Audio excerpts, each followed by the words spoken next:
No Anthony DeBundo on today's show, but we've got lots of numbers for you on the program. Today, we're going to dive into what's sustainable, what's not, both from an individual lens as well as from the team scope of what we've seen over the last 4 games, some trends that we're noticing, what could stay, what is probably going to evaporate once we get a little bit deeper and deeper into February. We'll dive into all of that. Also touch on a little bit of Virginia Tech, too. How important is this game? Because it is a damn important one for the Syracuse team. We will do all of that and more coming up next on the Locked On Syracuse podcast.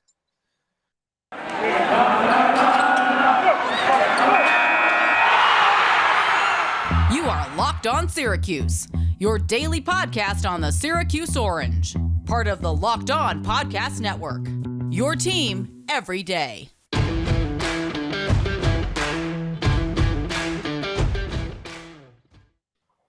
What's up and welcome in. This is your Thursday Locked On Syracuse podcast. I'm Tyler Aki, joined by Tim Leonard. Follow the show on Twitter at @LO_Syracuse. We thank you for making us your first listen every single day, the only place to get daily Syracuse Orange podcasts. And we are free and available on all platforms. That includes YouTube. So be sure to subscribe to the show, like the video, all that fun stuff. Subscribe wherever you get your podcasts as well, whether it's Apple, Spotify, the Odyssey app. We're on all of them. So check us out day to day there. A lot of numbers on today's show, Tim. We got to get into some because we've been tweeting some cool numbers. We've been receiving some cool numbers too. But all right, let's start with some individual players, and then we'll get to the team stuff later on in the show. But a couple of individuals have certainly stuck out over these last 4 games, notably Joe Girard and Cole Swider. We kind of dove into Cole Swider on yesterday's show. So I want to get a little bit more into Joe Girard and what he's done lately. But over this 4-game winning streak that the Orange has posted, Joe Girard is averaging 16.3 points per game, 5 assists, about 4 rebounds, only turning the ball over 2 times per game, and is shooting a whopping 50% from 3 during that stretch as well, and has also made all of his free throws during this stretch too. So Joe Girard, will it be sustainable? Will it not be? Probably no, especially once the competition starts to step up a little bit. But I mean, these are damn good numbers, albeit against some suspect defenses. But this is the type of stuff that you want out of your point guard. I mean, he's playing point guard with these numbers, 16 points and 5 assists. Like the 5-to-2 turnover to assist ratio is a good thing for Syracuse right now. That's huge. I think the turnover numbers in particular is the biggest thing for him going forward. It's interesting because I remember, shout out to Anthony DeBundo, he was kind of on it early, how Joe Girard's going to have some shooting regression. He brought up, I think this was 2 or 3 weeks ago. He started out the season like 50% from 3, right? Mm-hmm. And we had the conversation, all right, it's not going to stay like that. So then he went through a stretch, the 5 games before this winning streak, he shot at just 26% from 3 over the course of those 5 games. And that even included a 4-for-5 performance from 3 against Clemson. But he had some clunkers against Duke and Pittsburgh, and it's been well documented. Now he goes back up to around 50% from 3 in the 4-game winning streak. He's shooting 43% from 3 on the season. I think, if anything, it probably falls slightly under that towards the end of the year. But to me, he is a 40% three-point shooter. Yeah. Takes some tough shots, but he's a great shooter. He's a 90% foul shooter. He doesn't miss the rim in practice, is what everyone says. So I don't think it's totally unrealistic to think this is kind of what we're going to get. Now, if you look at his recent seasons at Syracuse, he never shot to that level. But I think last year, COVID, stuff like that impacted it. So I would expect him to be around 43% the rest of the year from 3. I look at Joe, and you brought up the regression that he had, and we knew the regression was going to come at some point. Like, very, very tough, especially at the volume that he shoots at, too, to shoot 50% from 3. But I got to say, I thought the regression would be a little bit steeper than it has been. I think he's kept that boat afloat pretty well, all things considered. And for us to be in nearly mid-February now, and he's shooting 43% from 3, he's shooting about 92% from the free throw. He's missed 6 free throws all season long. Like, yeah. So is Cole Swider. Cole Swider's also missed only 6 free throws all season long. Like, these guys are dead-eye shooters. And I think now that Syracuse is in a rhythm and in a winning rhythm, like, Joe Girard's a big part of that in terms of what's going to regress a little bit. I'm interested in your thoughts on what kind of regression will we see from him from a turnover and from a assist standpoint, because he's at 5 right now and over this 4-game winning streak, and 2 in the turnover department here. How do you see those numbers hovering over, let's say, over the next 4 games? I do think those will regress a little bit just because you've got some physical teams coming up as well. And once he goes up against that style, like Pittsburgh, he had 2 of his worst games of the year against Pittsburgh. And that's not a coincidence to me because Pittsburgh is a physical defense that plays up on you a little bit more. It's interesting. We had the conversation yesterday. Who's the biggest X factor? We sort of talked about how Swider, when he plays well, Syracuse plays well. And I did some digging on Girard when he plays well versus when he plays poorly. How does Syracuse fare? In their 7 ACC wins so far this year, and I tweeted this out from our account, he's averaging 16 points per game. He's shooting 51% from 3, and he's got roughly 24 assists to 11 turnovers. So he's taking care of the basketball much better. 1.5 turnovers per game in the 7 ACC wins. In the losses, he's averaging around 3 turnovers per game. He's shooting 28% from 3, and he's scoring 10.5 points per game. So, as a lot of people tweet at us, when he plays like Sienna Joe, then Syracuse plays like Sienna. I mean, it's really that simple. Yeah. He's kind of been the X factor, and if he's going to play well, it's a different team. And keep in mind, in one of their losses, he went 7 for 12 from 3 and scored 26 points against Miami. You take that game out of the equation. In the losses in ACC play for Syracuse, he is 6 for 33 from 3, 18%. Jeez. Yeah, that's a huge drop off there. I mean, you look at it. If you take that one game out, he's missing over half of his 3-pointers made. Right. Too, which is astounding to think of right there. I look at it from this standpoint. Like, the more impressive part to me isn't the assists per se. It's the turnovers that have taken a drop during this 4-game winning streak. Like, he's dropping about a turnover a game. And I know Syracuse hasn't necessarily played in a lot of close games, but think about some of the losses and how many one-possession games those were, or how many games that were decided in the final 45 or so seconds in those games, or went to overtime too. Losing a turnover in some of those games might be the difference between a win and a loss in some of those. So if he's taking care of the basketball, and I know this doesn't necessarily apply to the last game, but Joe Girard playing well makes Jesse play really well. Mm-hmm. Like, his ability to find Jesse, I don't have the numbers, but it feels like he's never forcing things to Jesse. He finds him in stride. He zips passes. He gets them out ahead. When we've talked about Joe getting out and starting transition buckets too, that's actually one of his strengths, when he almost is in the pocket playing quarterback, it feels like, and sees the whole thing downfield almost. That's where he's at his best, as a facilitator. And Jesse's a big part of that. I think those two go hand in hand to having success. Yeah, and I think you're spot on with the turnover number for him, because when you dissect when Syracuse wins and when Syracuse loses, he usually averages right around the same amount of assists per game. That doesn't change. The turnover, like his season long, like the last 4 games, he's averaging 5. For the season, he's averaging about 4.5. Yeah. So it's not that big of a difference there. It's the turnovers going from, in ACC play in wins, he turns it over about 1.5 per game, to in losses almost 3.5 per game. That is the staggering difference. And really, when you look at Syracuse's team, they take care of the basketball pretty well. They're top 50 in the country in turnover rate on offense. Joe Girard is really the only guy that is, like, Jimmy doesn't turn it over for as much as we'll give him some criticism every once in a while. Buddy never really turns it over for as much as he handles the basketball. Cole Swider doesn't really turn it over. It's Girard's turnovers that change things from if Syracuse is going to have a game where they lose the turnover margin or if they win the turnover margin. It really comes down to Joe Girard. And there's been a lot of games this year where I've said, wow, Syracuse played really well. And then I look down at the box score and they have 5 or 6 turnovers. That's a key for this team. It's always been a key for Syracuse teams, but especially when they're not getting as many from the 2-3 zone on the other end, taking care of the basketball is big. And really, it comes down to Joe Girard. Yeah. Let's move on to Cole Swider real quick. And we hit a lot on Cole yesterday. So if you missed any of that, check out yesterday's show. But I think it's safe to say he's not going to keep these numbers up. But it's like, can he hover around some of these numbers? Like, I'm looking in particular at the 3-pointers that he's made over the last 4 games. He's averaging 3.5 3-pointers made.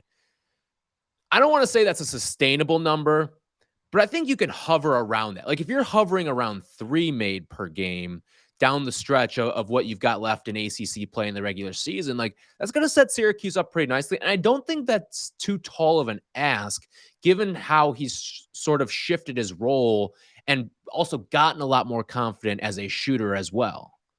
Yeah, actually, the more I dig into Cole's number, the more I would just say he should be shooting more, right? Because he's up to 40% from three on the season now. But even over this winning streak, he's attempted 19 threes in the last 4 games. Like, that's a decent amount. But there Yeah, are about games 5 a he game. shot, he shot 2 for 2, 3 for Right. 5 from three. Like, I'd rather see him go 4 for 8, Right. 5 for 9, that type of stuff. It's the old Mark Titus saying, right? Like, you should never shoot better than 50% from three because you're hurting your team at that point. If you're shooting better than 50% from three, well, you're not taking enough shots. And if it's like, it's one thing if you go 10 for 10 from three, like you can't really take much more than 10 threes, but like if you're making them, keep taking them, right? Yeah. And I think in general, now that he's gotten confidence, now that he's made some shots, be willing to take some tougher shots, especially from three, because that's his strength. And I know he prides himself on being an all around player, and he showcased that throughout the year. But now that he's actually started to make some shots, let's dip into that. I'd like to see against Virginia Tech shoot at least 5 threes. And I mean, obviously it's game flow, and sometimes you just don't get looks, and teams are trying to take him away from that. So it is tough. But to me, he should, in 35, 37 minutes, be shooting at least 5 threes a game, the type of shooter he is. Yeah, I'm with you there. All right, we will get into Buddy Boeheim, Jesse Edwards, and some other team stuff as well of what we're seeing from the numbers, what's sustainable, what's not. But first, BetOnline has you covered this season with more props, odds, and lines than ever before as football continues its march through the playoffs right to the big game this weekend. BetOnline.net remains the best spot for all of your sports scores, podcasts, and news this season. And it's not just football. BetOnline has up-to-the-minute info on pro and college hoops, NHL, boxing, UFC, along with live real-time updates of current games. Don't wait to take advantage of all the new amazing offers available for the 2022 season as well. We use it for our prop shop as well as our picks every week. BetOnline.net has you covered. So BetOnline, where the game starts. Taking a look at Buddy here, I feel like he's sort of flown under the radar almost during this 4-game stretch, just because Cole's stolen the show. We've seen some great Jesse performances. Joe's had some really good games as well. We talked about Frank a lot and what he did in the last game. But over this 4-game winning streak, Buddy Boeheim is averaging 20 points per game. And it feels, I don't want to say it's a quiet 20 because there's certainly some loud moments. And he's shooting 43% from three. He's taking over 9 threes per game during this stretch. You almost want Cole to be the one taking maybe not 9, but like in the neighborhood of almost 7 per game. But what Buddy has done over this stretch has been remarkable. And might I say, of everyone that's playing well right now, probably the most sustainable, because when you look at his season averages, everything's sort of hovering right there. Yeah. Too. Like he's averaging 19.1 points per game for the season, I believe, right now. He's averaging 20 during this stretch right now. His 3-point numbers are a little bit up, but I feel like that's more of a regression to the mean for Buddy. Like we talked about how we expected Joe, and eventually I think we'll see Cole have some negative shooting regression. Like we were expecting some positive shooting regression from Buddy, and he's kind of pulling up to that standard right now with the 43% over the last 4 games. Yeah, now he's 35% on the season. I would expect that to go up, if anything. And yeah, he's just playing like Buddy. I don't even think he's really changed anything. So I don't look at his numbers as, all right, is that sustainable? Is that unsustainable? Because he's a top 5 scorer in the ACC this year in points per game. And you can say what you want about, oh, he takes more shots than other teams would let him and so on and so forth. But he's still putting up volume. It goes back to what we joked about when Jim Boeheim said something like, if he was averaging 12 points a game, then the fan base would probably want to shoot him. Like, I'm just glad that he's actually scoring because he is really as only Jim Boeheim can put it, right? Yeah.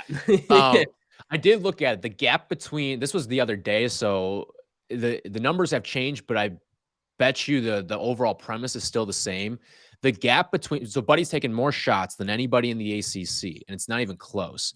The gap between Buddy is much larger, and this is from 1 to 2 in field goal attempts taken this year. The gap between 1 and 2, so Buddy to, I can't remember who's number 2. It may have been Sebron from NC State. The gap between those 2 players is greater than any other gap as you go down through the top 10. And it makes sense. And it's like, at the end of the day, like, who else do you want taking these shots too. Like Buddy's made some tough shots this year. You think about how much better he's gotten at that free throw line jumper where he sort of backs you down a little bit and then uses his size to elevate over you. Like the only guys that can really give him trouble from a defensive standpoint are guys that are sitting around 6'4", but have 6'7", 6'8" wingspans, maybe even like 6'10" wingspans. But those guys are a rare breed. And even those guys, Buddy's had success against too. Yeah, anytime we get into this conversation, I think back to the last Pitt game, the one they lost right before this 4-game winning streak, where he did score 25 points and he did chuck up like 20-something shots in that game. But watching that game, no one else could do anything. Girard was off and Torrance was out of the game. He's a guy that actually can get into the lane. So then you just didn't really have any creators. And Jimmy Boeheim is really probably your second best creator when you take away some of the guys I just mentioned. But Jimmy really can only create when he gets a switch and gets the certain matchup that you're looking for. And in a certain spot on the floor. Yeah, too. exactly. So I think the whole conversation around Buddy is tough because he's probably going to be an all-ACC player, partially because he gets to shoot a ton. If he was on a different team, maybe he wouldn't be an all-ACC player. But you might see his percentages go up if he's on another team too. Maybe, and he wouldn't be guarded like the number one guy, and he wouldn't be facing that type of defense. The other thing, though, is I don't really knock Buddy individually for being on a team that just happens to not really have any creators, and he's forced to be the main guy. So I don't know. He's an all-ACC player. That's how I feel about it. Yeah, it's kind of the whole premise. Like, who else do you want to take the shots on this team? Like, you want Buddy Boeheim taking the shots because in terms of a 3-level scorer on this team, he's the best. And it's not even close right now. And when he gets in a certain mode, then he's by far has the highest ceiling of anyone on the team. Like he can take over games. And I don't know if you can say that about really anyone else, despite having a really good shooting team.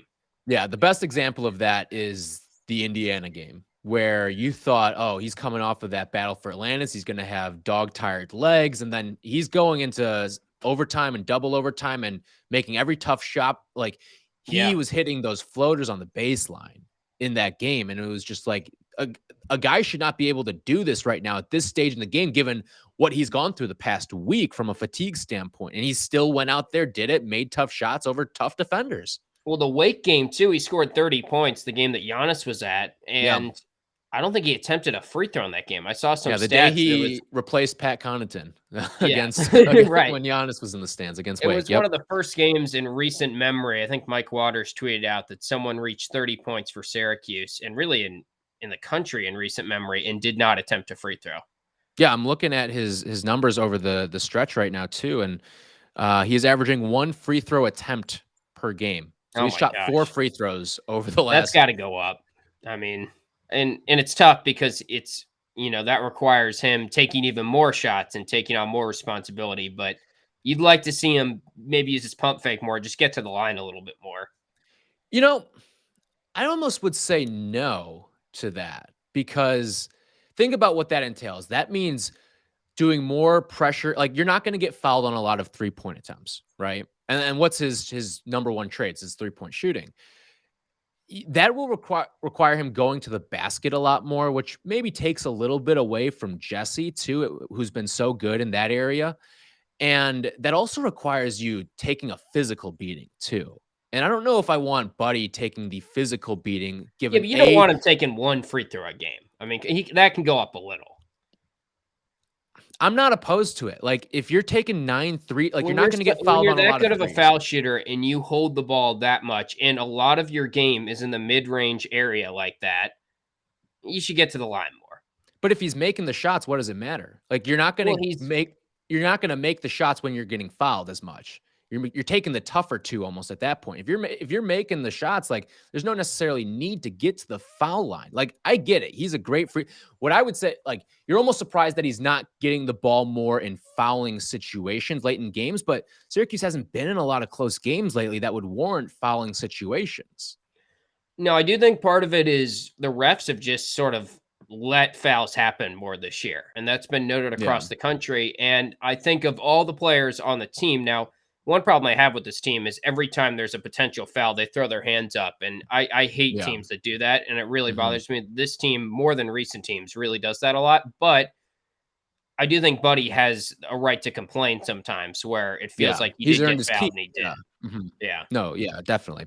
All right, we will get into some team stuff as a whole. Also touch on some Virginia Tech stuff ahead of that game because that's a huge, huge game for the Syracuse team. We thank you for making Locked on Syracuse your first listen, and don't forget the NBA trade deadline is Thursday, so today, later on today, and the Locked on NBA podcast is covering it live from 2 to 4 p.m. Eastern time. Join Kim Becker, John Corrales, and Locked on Fantasy basketball host Josh Lloyd to get analysis of every blockbuster move. Subscribe to Locked on NBA's YouTube channel and turn on your notifications so you know when they go live. Huge NBA trade deadline already. We've seen a couple stars get moved. So, all right, let's get into some team stuff now for this Syracuse squad and what's been going on the last couple of games, how things are trending, what can be better, what can you expect to stay to?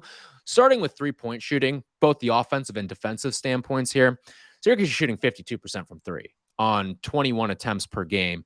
Meanwhile, defensively, this may be the most key part of it all, but they're holding teams to 33% from three. That's a really big number for this team, given what we've seen. And so the season as a whole, they're shooting 38% from three, and they're defensively 34% they're allowing their opponents to hit from. If they can keep the 3-point numbers down defensively, like at the end of the day, Syracuse is probably going to hover in the neighborhood of 40% shooting the ball the rest of the way. But defensively, if you can keep that number around 33% ish, I mean, given the volume too that opponents chuck against Syracuse, you almost want it in the neighborhood of like 31, 32. Yeah. But and it'll naturally go that way. Like I don't think that the 34% is even a true indication of how bad because that's not a terrible number. It's still 200th in the country, though. It just shows Right, you. but like given the volume, like usually at the volume that Syracuse allows teams to shoot threes, that number is hovering around 30. Right, but wouldn't that help them if teams are chucking more threes than that number? They should have a better percentage number. It's more of an indictment on rebounding too. Like rebounding, that you get more opportunities and you're taking more threes. Like how many times have we seen teams put up 3-4 threes in a possession, right? Like, and you get credit for one, and it's 25%, but at the end of the day, you went 1 for 1, it feels like, from three because it was one possession. How many threes are you getting per possession? Yeah, so 3-point defense is an interesting statistic because I think there is some things that you just can't project about it. But not to be a Debbie Downer, I do think we're due for some regression here. And it feels like it's a little bit unsustainable because even taking it back to the Pitt game, so the last 5 games for Syracuse, teams are shooting 32% from three against the Orange. But in the last 5 games, I looked at the average ranking of their 3-point percentage per those teams, and the average ranking is about 217th in the nation for the last 5 games. The opponents going up against Syracuse. You take a look at the upcoming schedule. I'm going to take out BC because they're a terrible 3-point shooting team, and really we're going to win against BC at home, I think. So let's just exclude that game. Let's focus on the games that we're really worried about. So that is the 6 opponents left on the schedule. Miami, who we played once, Virginia Tech, Notre Dame, UNC, Duke, and then Georgia Tech. They're all inside the top 100 in terms of 3-point percentage in the country. And the average ranking of those 6 opponents is 46th in the nation compared to 217 in the 5 games before this. So you've had good 3-point defense in a 5-game stretch, but you've gone up against teams that have allowed you to do that partially. Now, can you do it against teams that are known for shooting the three? And Virginia Tech is one of the best 3-point shooting teams in the country. Every time I look down at their box scores, this last game against Pitt, they went 13 for 27. They had a game this year. In conference play, they're shooting 43%. Yeah, like that is an immaculate number. On the road this year, Virginia Tech went 18 for 25 from three in a game. Think about that. Yeah. That's 70-something% on 25 attempts against a pretty solid defense in Florida State. So that worries me that the schedule is getting tougher. So Syracuse right now is ranked 4th in the ACC in conference play in 3-point shooting. So let's take them out of the equation because you can't play yourself. You have 4. You face the next 4 teams, or not the next 4 teams left on your schedule are in those 4, the top 4 if you take Syracuse out. You have to Right. face pretty much the 4 best offenses that you can face from 3 the rest of the way. That's going to be a problem. And that's why it's like that big stretch of Notre Dame and Duke and Carolina and Miami, like that's a really important stretch, because if you can tie some things up defensively and work the kinks out now, again, it'll be tough. You can't work the kinks out against Virginia Tech because they can shoot the lights out. But if you can work the kinks out against a Georgia Tech, against a BC again, like maybe you can put yourself in a decent situation, especially for some of the home games that you have. But you don't have a lot of those in these tough games either. Yeah, you look at last time they played Duke. Duke shot at 14 for 37 from 3, 38%. Last time they played Miami, 11 for 30 from 3, 37%. That's 2 losses. Pretty much when they allow double-digit threes, which has been too much this year, excluding a game like a Lafayette or a Drexel or Cornell, something, because Cornell did make 15 threes on them. They shot 46. But you look through their game logs here, and Colgate made 18 threes. Auburn made 12. Villanova made 13. Like the double-digit 3 games, that's just tough to compete against. Teams have been doing it recently. NC State made 16. You still won the game. But I worry that it's going to be teams shooting a lot of threes that are really good three-point shooting teams down the stretch, and they're just better teams overall. So Yeah. kind of like you need things to go your way to pull off upset wins against the likes of Duke and North Carolina, what will be coined upsets. And one of those things is 3-point defense. And not to mention, but you've got some really good rebounding teams and like big teams too that you're gonna take on North Carolina. You're gonna take on Virginia Tech. Like those are teams that can rebound the basketball and create second chance opportunities. So it all to me comes down to 3-pointers per possession. How many are you letting up? Because at the end of the day, that's the most important thing. You can look at percentages all you want, but if you get 4 attempts on a single possession, you're set effectively 1 for 1 on that possession because your rebounding created that 3-pointer. So I'm looking forward to that. Anything else that stood out for you from a team standpoint of what's been going on the last 4 games? No, I think the 3-point shooting's the big thing. And I would say, I do think, I hinted at this yesterday a little bit, I do think that the rotations and the 3-point defense is just getting better regardless of the opponent.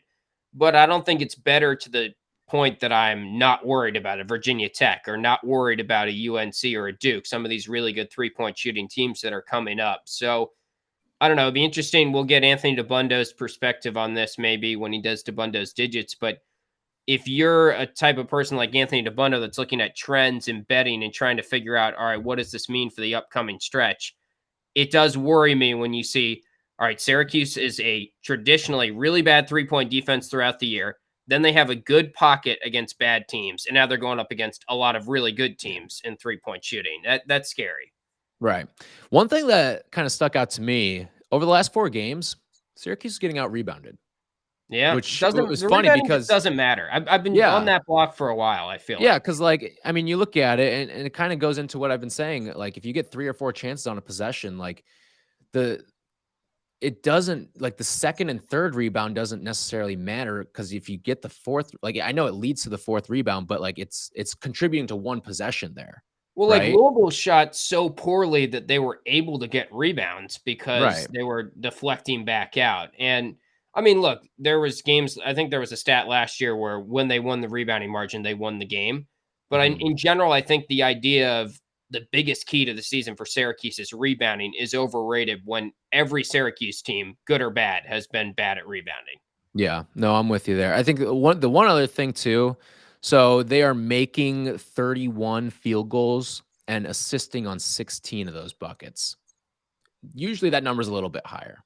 Usually a little bit higher, but that's picking hairs at this point. But yeah, the rebounding thing struck me as odd because especially because of how well they rebounded to start the season too. I mean, how many times did we go through the prop shop and they were winning the rebounding battle? It felt like game. I can't remember how many times in a row they made it, but it was like on par with the number of times that Jimmy hit the first bucket almost. How many times Syracuse was winning the rebounding battle. So, all right, that is going to do it for us today on the show. We'll be back tomorrow, all things Virginia Tech, and get you ready for that big one against the Hokies, the biggest one in this little chunk of 6 or so games, including the last 4 that Syracuse has played as part of this winning streak. So check us out on Twitter at @LO_Syracuse. Subscribe to the show. Thank you for making us your first listen every single day. And we'll talk to you guys all things Virginia Tech tomorrow.